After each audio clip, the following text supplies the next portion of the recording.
Star Wars The Rise of Skywalker is a big disappointment. Now don't get me wrong, I was probably one of the most hyped people for this movie. When I heard this, no one's ever really gone.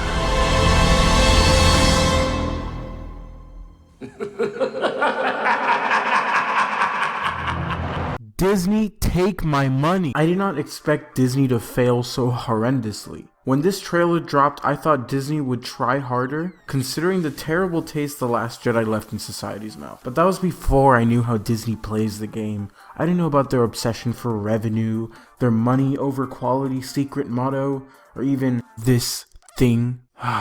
Anyways, I rewatched The Rise of Skywalker and wrote down all of my nitpicks. My criticisms fall under 3 categories, which will be the main points of this video. At the end of the video, I will be saying a few of the nitpicks that didn't make it into the 3 categories. I'll also sprinkle in some positive stuff every now and then. But the list isn't long, so don't get your hopes up. Main point number 1, the movie is too fast. I can't even begin to tell you how many times I had to rewind the movie because the dialogue was just too fast. I'm going to show you a clip of the movie and just know that I didn't alter this in any way. Also, this fast-paced dialogue was right after the tense scene where Finn and Poe were being chased by the First Order. Bad news, that's what happened. No spy. No spy. Did we make contact with a spy or not? There's a mole in the First Order and they sent us a message. You dropped a tree on him? You blew both subalterns. Well, you know what? Maybe you should have been out there with you us. You know I want to be out there but you're with not. you. You're here. Okay, stop. I'm gonna get a headache. Anyways, here's the issue. We haven't seen these characters interact like this before, and combine this with the tension from the previous scene and you have a recipe for disaster. The audience needs a slower scene to ease us from the tension of the previous scene, and this fast and quippy Marvel-style dialogue isn't helping. Also, one thing that really bothered me is the fact that the characters go through planets like they're nothing. I get that planets in Star Wars are pretty disposable, but this makes them feel interchangeable and useless. For example, Kijimi is so forgettable that I literally forgot it was blown up in the movie. And how did Zori escape the planet? Didn't she need a captain's medallion to pass the blockade or something? Whatever, she's probably force sensitive, I don't even care at this point. Another instance of this poor pacing is when Kylo Ren is trying to get the Wayfinder. When I saw this in the trailers, I thought that they did it with slow-mo to look cool. Turns out it's the exact same thing in the movie. This could have been a very cool inciting incident to see, but since it was sped up, it felt very rushed, like we were already supposed to know this. Also, did you know that Kylo Ren was on Mustafar? Come on JJ, don't you think that would have been an interesting detail to mention? Darth freaking Vader used to live there. You know, Kylo Ren's role model. I really don't think I'm asking for much here. Like really, just a shot of Kylo Ren flying past Vader's castle would have been enough for me. And this brings me to main point number 2. The villains are really weird. Let's start with Palpatine. First of all, him and the planet Exegol are treated like something out of a horror movie. At last.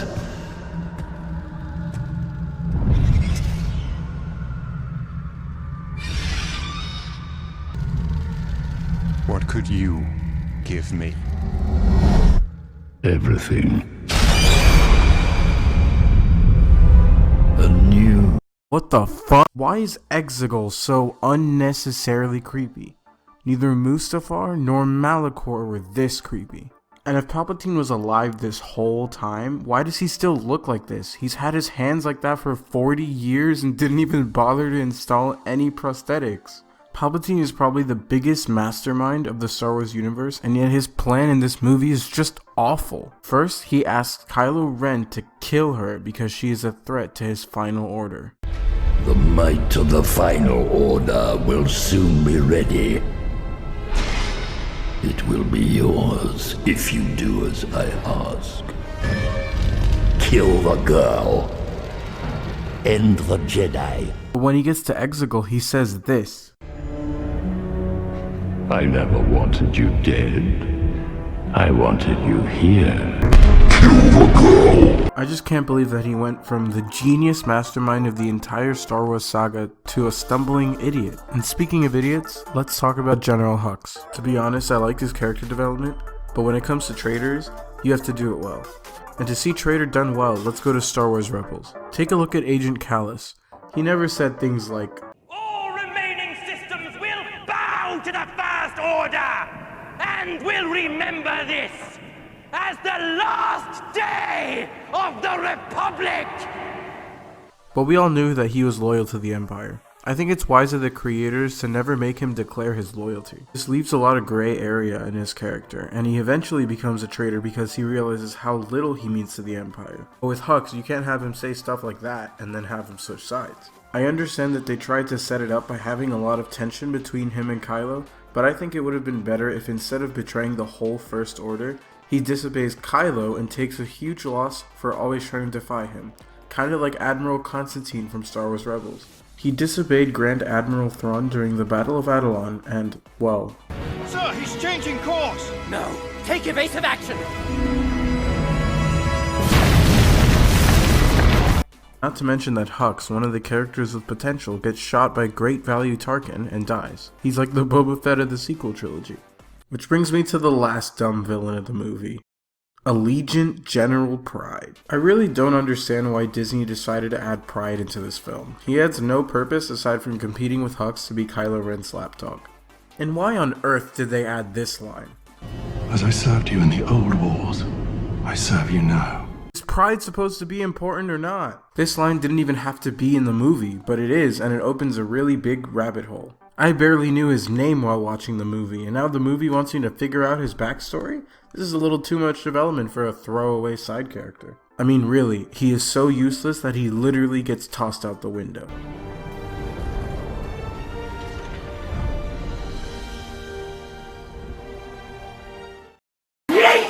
Okay, this video is getting a little long. It's time to move on to point number 3, the dumb finale. After Rey gets encouraged by Luke to go back and fight for the Resistance, she takes his X-Wing, which is another Skywalker heirloom that Rey Palpatine was just handed. She flies to Exegol and apparently leaves waypoints for the Resistance to follow, which is, okay. The entire Resistance just follows her through the unknown regions without a scratch. When the first batch of ships arrive, they start looking for the nav computer, which seems like a hard objective to find. But then, Finn says this. The nav signal is coming from that command ship. That's our drop zone. How do you know? A feeling. Don't you just love it when the Force is treated like some plot magic? After this, the rest of the finale is ripped off from Endgame.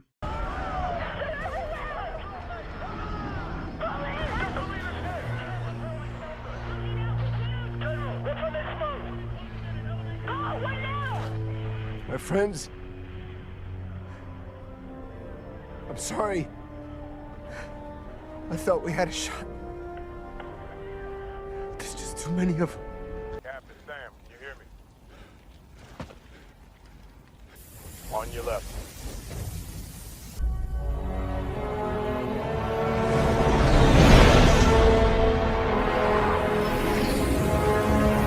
What the hell? Star Wars is known for its original storytelling, and as you can see, when Star Wars tries to be mainstream with their storytelling, it fails. Why can't we see inside a few more ships? I see the ghost over there. Can we please see Hera and Jason Syndulla flying that thing on screen? Without the cockpit shots, this is just a bunch of CGI ships in a CGI environment. And when they do a cockpit shot, it's of Lando, Chewie, and an unrecognizable face. Oh wait, what's that? That's Wedge Antilles. Come on, JJ, really? All you had to do was just... Thanks, Wedge. Was that so hard? Also, Ben Solo gets back to Exegol by memory, and... well, I can't really complain here. Ben Solo's really cool. He's the perfect mix of Vader and Han with his saber skills and no-look shots. What great potential. Can't wait to see him in a Disney Plus show or something. Oh wait. After some falling down a hole fan service, Rey then gets a pep talk from all the Jedi. These are your final steps, Rey. Rise and take them. Rey, Rey, bring back the balance, Rey, as I did. in the night, find the light, Rey. Why do all the Jedi just give her moral support? I get that Exegol is not that strong in the light side of the Force, but if Luke can catch a lightsaber on Ahch-To, I'm sure that all the Jedi can do a little more here.